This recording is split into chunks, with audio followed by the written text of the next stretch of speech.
The introduction of electronic ignition systems as original equipment throughout the 1970s has contributed greatly to the reduction of automotive emissions and the improvement of both fuel economy and performance. At first glance, the ignition systems used by various vehicle manufacturers appear to be quite different from each other, and many mechanics find the variety of test procedures difficult to remember and implement.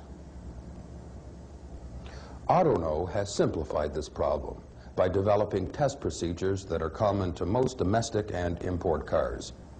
These procedures are simple, quick, easy to learn and remember, and are particularly useful when sophisticated test equipment is not accessible. This program will show you how to use common testing aids and procedures to test electronic ignition systems for no-start problems.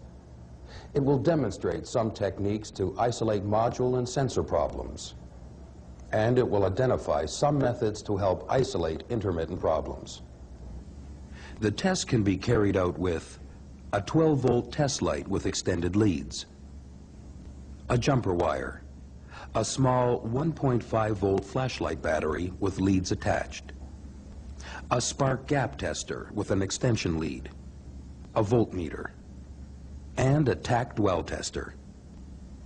Although most electronic ignition systems may appear to be different, they are in fact very similar, both in operation and in the way the components are connected into the circuit. As you know, in the standard breaker-type ignition system, the distributor points are connected into the system between the coil's negative terminal and ground.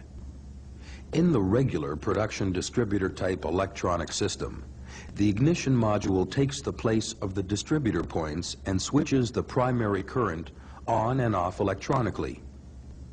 The distributor pickup tells the module when to switch. The module is connected into the primary circuit in the same manner as the distributor points, that is, between the negative terminal of the coil and ground. In either system, when the ignition key is turned on and the primary circuit is closed, the voltage between the coil negative terminal and ground is almost zero. So a test light hooked between the test points will not light. When the primary system is switched open by either the contact points or the module, the voltage between the coil negative terminal and ground will go to full system voltage and the test light will light. If the engine is cranked with the test light in this position, the light will flash on and off. The flashing light confirms that the ignition primary circuit is being switched, and in the case of an electronic system, that the module is working properly. Now, let's see how we can use this information to diagnose a no-start condition on this 1979 Omni. The first step is to determine if we have ignition at the spark plugs. As cranking the engine with the spark plug wire removed may damage the system, this spark gap tester, connected across the plug wire and ground, provides a convenient and safe method of confirming ignition at the plug. A healthy blue spark shows that the ignition system is functioning and that the no-start condition is due to either faulty plugs, mechanical, or fuel system problems. However, if there is no spark across the spark gap tester, then we do have an ignition problem, and further testing is necessary. The next step is to eliminate the secondary components as a possible source of trouble. This is done by connecting the spark gap tester between the coil output terminal and ground and cranking the engine. A spark here indicates that the primary circuit and coil are working, so the problem will likely be in either the coil wire, distributor cap, rotor, or plug wire. If no spark is visible at the coil tower, then the problem is either in the coil itself or in the primary circuit. To see if the primary circuit is being triggered, connect the leads of the test light across the coil negative terminal and ground. Place the light where it can be seen from the driver's seat.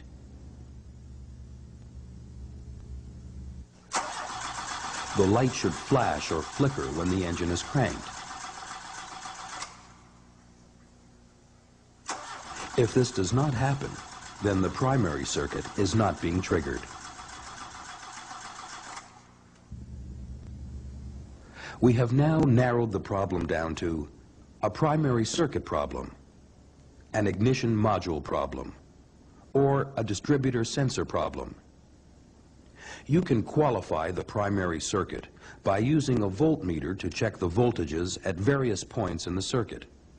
For example, where an ignition resistor is used, there should be 5 to 7 volts at the coil positive with the key in the run position, and within 1 volt of battery cranking voltage with the key in the start position. These tests may vary from one vehicle to another, so check your service manual for specific details on the system you are working on.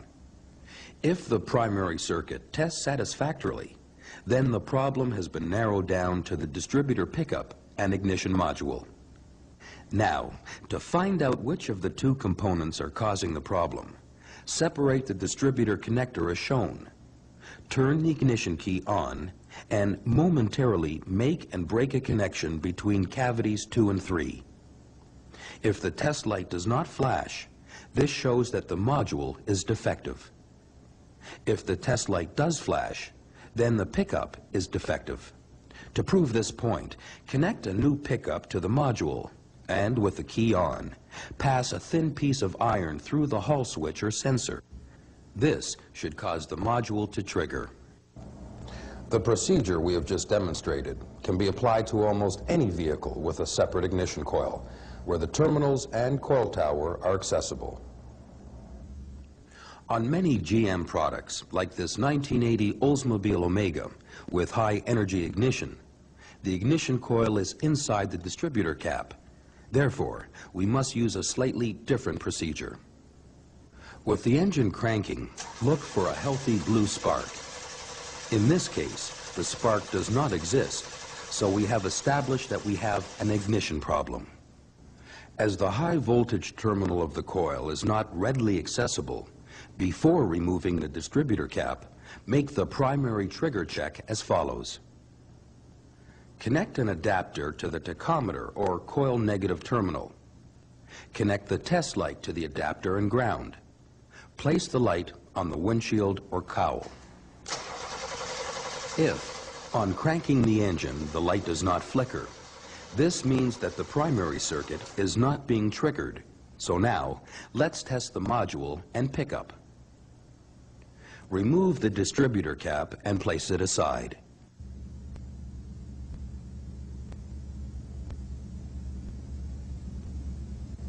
Remove the rotor. Then disconnect the pickup leads from the module.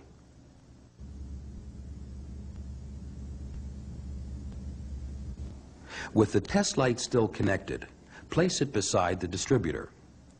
With the ignition key turned on, the test light should glow.